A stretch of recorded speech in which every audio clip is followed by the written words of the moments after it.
This is H Psychology. This is a particular video on psychodynamic approach. It is specifically for AQA psychology, but it would apply to other specifications as well. And remember, for AQA approaches comes in paper 2 predominantly, and this one is the psychodynamic approach. And what we're doing today is looking through the key aspects, key assumptions, and some evaluation of it. So if we have a look at my an outline of my booklet for my students, you've got a copy of the booklet. This is slightly different because this is for the video, but you would be able to use your booklet, and you can email me if you need a new copy of it. Okay, so we've already said it's AQA, it's the A level. It comes in section 4.2.1 and its approaches, specifically psychodynamic. So your specification says in approaches that we have to cover these different approaches. I'm not going to go through them, it'll take too long, but we're looking specifically today at the psychodynamic approach. The thing is that the spec says you need to know about the unconscious, the role of the unconscious, structure of personality, in other words, id, ego, superego, defense mechanisms, including repression, denial, displacement, and psychosexual stages. That doesn't really mean a lot to you, so I've broken it down into more accessible objectives for you. So you guys should just work through these and just tick them off, use them as your revision list. Can you do these? Okay, you should be able to demonstrate this, you should be able to identify and explain, etc., etc. So I'll leave that on the screen. If you pause, for those of you who don't have a copy of my booklet, you can use this as a revision aid. Okay, so we're just going to start off with a little bit of background information, setting the scene. So Freud believed that we have two main instincts. First of all, eros, which is life-maintaining, self-preservation, and thanatos, which is an opposing force and is very aggressive, destructive, and kind of self-destructive. And he said the life instinct is stronger. Freud believed that the outlets for aggression we need in order to survive, really. Okay, they need an outlet for that destructive thanatos. Okay, the life instinct is known as libido. And although we refer to libido as a kind of sexual energy, Freud was meaning it was a little bit broader than that. And there are different ways of satisfying it. Okay, so there's a bit of information there on that. But in terms of what we need to know 3 key assumptions of the psychodynamic approach. Okay, and you'll find on here another video that I did a while ago. But this video is for the new specification, the new linear. Okay, so it's a little bit more specific to what you need to cover now. So 3 key assumptions we're going to look at in this video. First of all, number 1, there's a dynamic, and that word is important, we'll look at that in a moment, dynamic interaction between the 3 parts of the mind, the id, ego, and superego. Second key assumption is an unconscious determinism. And third, that early childhood is responsible for your adult personality. Now, if you needed more, we can also include that he went on to use what we now know as the case study approach. Okay, so I'll include that as well. If we start off with this first key assumption, dynamic interaction. Okay, so he's saying there's a dynamic, that means moving, active interaction between the 3 parts of the mind. They're not static, they're involved, they're interacting with each other. So as you probably know already, Freud likened the mind to an iceberg. So, things like the superego and the ego are partly in the conscious, okay, but the id is all in the unconscious. So he talks about the conscious, pre-conscious and unconscious minds. Conscious we're aware of, pre-conscious is just below the surface, so it's kind of that tip of the tongue type feeling where you know that you know something, you just can't remember what it is, you can't remember somebody's name, for example. And the unconscious is where you're completely unaware of it, it's locked away. So what do we need to know about this? Well, first of all, we need some AO1, some detail on id. Okay, so it's pronounced id. Id operates on or is the pleasure principle in the unconscious. Why? Because it wants instant gratification. Remember, we are born with this id. It is a very selfish, aggressive part of us, and lurking in the unconscious also has, you know, embarrassing memories and things like that as well. Okay, but id is the very childlike part of you. It's the I want it now, the very demanding bit of you. and it needs to stay in the unconscious because it would cause us great harm if it came into our consciousness.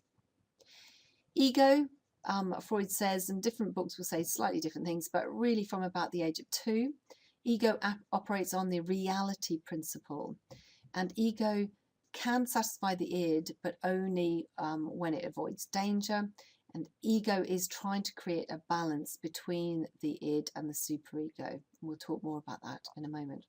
Superego is our morality principle.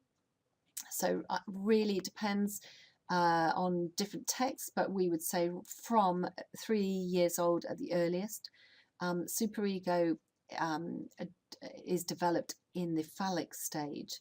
So whatever age we think the phallic stage develops, or we proceed through phallic stage, is when we learn our superego. So Freud, be careful of questions on this, because basically a child, according to Freud, would not have a superego until they've gone through the phallic stage.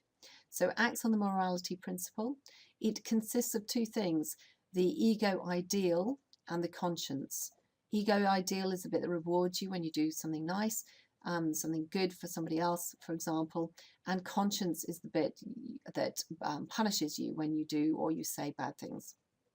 According to Freud, superego, as I've said, only develops around 3 to 6 in the phallic stage, roughly completed by the end of the phallic stage, roughly about 6. And we know that neither the id nor the superego should be dominant, because that will be harmful for us. So we need to talk through this interaction between them. The id and the superego represent opposing forces, and it is the job of the ego to try to balance out the 2. So sometimes, according to Freud, sometimes the id becomes very strong and it threatens to spill over into our consciousness. And obviously if it does that, because it's very destructive and it's the very aggressive part of us, then that would be harmful to you as an individual. So the ego's job is to try to keep it in check. And the ego will have to do that, but sometimes the id is very strong. And in order then to allow the id to sneak past the superego, the ego will allow the id to show itself, but only in certain acceptable ways that are not going to cause you harm. And those ways are, for example, defense mechanisms, dreams, Freudian slips, parapraxis, and so on. Okay, so emphasis is on the psychodynamic nature of this at this point.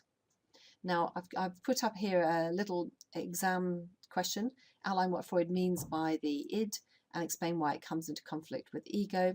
And I'll do a separate little video on how to approach these questions, but just so you know the sort of question that might come up on this sort of theme. It gives you an idea.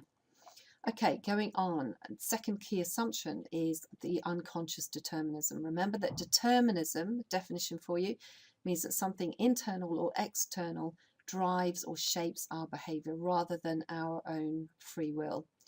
Okay, so the psychodynamic approach, so in other words, Freud believes that it's this dynamic unconscious that drives our behavior. And he says that all of our behavior starts with id in the unconscious. And he basically believed that so many mental issues that his patients were experiencing, were because of what was happening to them on a psychological level.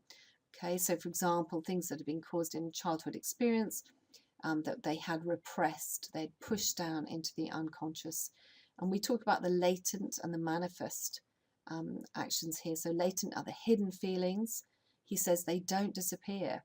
They are still going to affect your behavior, and they manifest themselves. In other words, they show themselves in some of your behaviors. Okay, so for example, psychological disorders at some stage in your later life. So he says this unconscious is definitely going to influence our behavior, and it will reveal itself to us in different ways if you're looking for it. So for example, one way are defense mechanisms. Right, definition again. What do we mean by defense mechanisms? That's a past question. So it's unconscious coping mechanisms to allow the id to be expressed in acceptable ways to the ego and superego. In other words, to the conscious mind. Right, so my groups, we refer to Hodder, the Hodder book too. And there's a little note here that they're called ego defense mechanisms because ego mediates between the id and the superego. So just a little question that might come up. All right, so now for our new spec, you only need to know 3 of these defense mechanisms. You need to know repression, denial, displacement. And I'm going to show you a little illustration. So I'll just bring that up. And here we have some examples. Okay, so I've got a few more from my guys, but the only 3 that we need are the repression, denial, and displacement. So defense mechanisms, what are they? Just a quick recap. These are unconscious coping mechanisms allowing the id to be expressed in an acceptable way to the ego, superego, in other words, to the conscious mind. So first up is repression. What do we mean by that? Repression is when something's too distressing to remember, so the person will unconsciously push it down into the unconscious and effectively forget it. The thing is, it will still affect our behavior. So one example, if you are asked this in the exam, perhaps when a child is abused, they may unconsciously forget it, but it will manifest itself in behaviors such as severe anxiety or maladjusted behavior. For example, their own abuse of substances later on, something like that. So there's no recall of the event, but there would probably be negative consequences on that person's behavior. Second, denial. A defense mechanism characterized by refusal to acknowledge painful realities. So, for example, a person might refuse to see the reality about someone they love because it's too anxiety arousing. Example being, perhaps, you won't accept that your daughter or your son is a bully, something like that. So they will refuse to accept the reality of the situation. Okay. Third one is displacement. Displacement defined really as a strong emotion like anger or frustration that's expressed onto a safe target, or you could say a neutral person or object. All right. The reason is that it would be too dangerous to take it out on the true target. So you displace it onto something safe. Example, let's say you're really angry with your teacher and you can't swear at them, you can't throw something at them because obviously that's going to not be end in a good result for you. So what do? You go home and you take it out on your mum or your younger sister. You might shout at your mum or something like that. You might kick the chair, etc., etc. So we'll see the behavior in a different format. There are others that you can have a look at there as extras, but you don't need them. So that's just literally for your own interest. So if I just take that off now, go back to our page, right, for my guys who've got the booklet, this is where you need to just bring in a little bit of an example, but you can pause and I'm going to move on. Okay, so one thing that we do need to know in this new spec is real life applications. And how this is relevant is with this phenomena called recovered memories. I've already got another video on here that you can have a look at, which is loads more detail than we need now. Used to be on the old spec, you don't need it, but it is worth you just putting in a sentence about a real life application with these very sad cases where people have supposedly recovered memories, and the difficulties of investigating that scientifically. Okay, so there's a real life application, and obviously there have been many cases of that going to court, and terrible distress for families when people are involved with that. Also, other examples, this is just extension knowledge. You do not need this for the exam now, so don't try to learn that. It's just if you're interested. Okay. Also, I think it's really worth you understanding this a little bit. It's fascinating stuff. But again, this is extension information. You don't need it, but it is worth having a look at. So, for example, other ways that the id can slip past the superego is supposedly through our dreams. And we have the latent content versus the manifest. The manifest is the way it shows itself to us, i.e. the dream. The latent content is the hidden message. Okay, and Freud would say that there is a hidden reason for those dreams. You guys could also investigate if you want to. Freudian slips are always worth looking at YouTube clips on that. There's some fascinating stuff. And obviously, because this is supposed to originate with id, which is driven by libido, very often these are of a kind of sexual nature as well. Things that we're not supposed to talk about, for example. All right, so we've got that, and parapraxies are really Freudian slips, but in your behavior. So they're the behaviors, the sort of unconscious behaviors. So again, worth having a look at that. It's really interesting stuff. Now, Freud obviously says that we can't go into the unconscious and delve in and find this information ourselves. We would need a therapist, somebody to help us access it, and different ways of doing that, which we'll look at in class. Things like dream analysis, obviously, which, you know, a lot of people think psychology is all about dream analysis. In fact, we don't even study that. And free association, another thing, another area as well, which we're going to practice in class, just to show you what that's about. Practice question here, for example, and again, look at my other video on this, but explain the function of Freudian defense mechanisms. Okay, so third key assumption for the moment is that early childhood is responsible for our adult personality. So this is the psychosexual stages, reference to psychosexual stages. And to be honest, this is a bit that most people think the whole of psychology is about. Okay, the psychosexual stages by Freud. So let's run through this. Now, it's very easy for students to write far too much detail on this when it's really not necessary. So let me talk you through what you do need to include and what you really don't. And I would suggest you really take note here. So Freud assumed that child development took place through stages called psychosexual stages. The reason they're psychosexual is because we get pleasure from stimulating a particular erogenous zone in the body. For example, oral is the mouth, and so on and so forth. What you do need to know is this link between libido, psychosexual stages, and later your adult personality. Okay, so Freud believed that every individual has this fixed and limited amount of libido, and satisfaction of the libido comes from stimulating an erogenous zone. Okay, so each psychosexual stage focuses on one particular erogenous zone. So as we already said, with the child, infants is the oral stage, the mouth. Okay, with slightly older child is the anal stage. Okay, so things like potty training and so on. Okay, and later on the phallic stage. So what do we need to know? Well, what drives us through these psychosexual stages is libido. And if we get, and this is the bit to take note, if we get over or under stimulated at any of those stages, we get fixated. Now, what that means is that we've used up too much of our libido, and that means that we can't successfully go through the stages. We'll continue through them, but we don't deal with them successfully.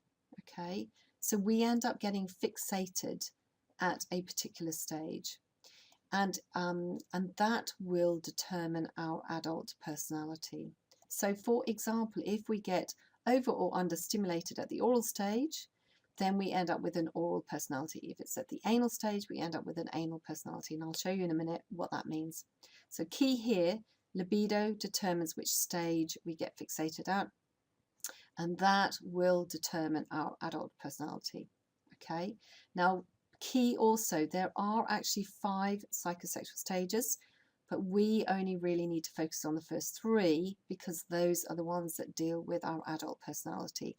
So be careful, don't say there are only 3, there are 5. It's just that we focus on the first 3. So let me just show you, I'll bring up something now to show you different personality types.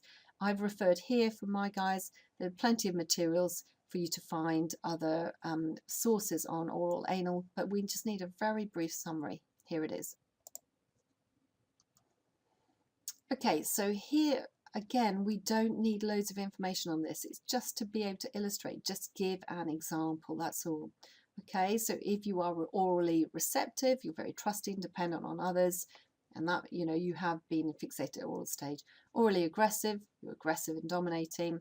Anally receptive, very generous and giving. Anally retentive means stubborn, very obsessively tidy. And that's where people use that expression, or he's really anal about it. Okay, so you've been fixated at anal stage. Phallic, self-assured, vain, impulsive, and so on. Okay, so, but remember, really it's oral, anal, phallic personalities that we are focused on here. So let me just take that off. You can include a little bit more information there. So let's go on to the phallic stage, which is really key to our adult personality. Why? Because it's here that we learn our gender identity according to Freud, and also our moral identity and our morals. Okay, so this is where our super ego develops.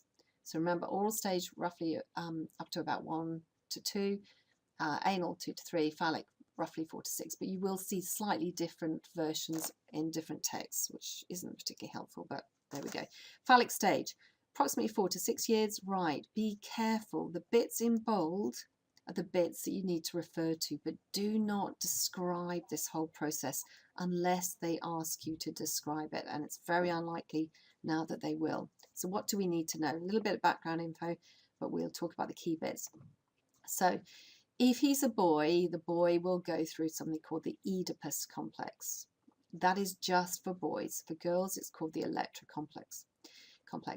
It is unconscious. You are not aware that you're going through this, okay? So of course you're going to deny it, but Freud would say, well, you would not be aware of it. So it's an unconscious conflict where you have sexual feelings for your opposite sex parent. And effectively you want to get rid of the same sex parent. Okay, remember I've said this is an unconscious conflict, so you wouldn't know about it. It doesn't mean you have to agree with it, okay? This is not according to Mrs. H, this is according to Freud. It's the psychodynamic approach. So the boy fears his father.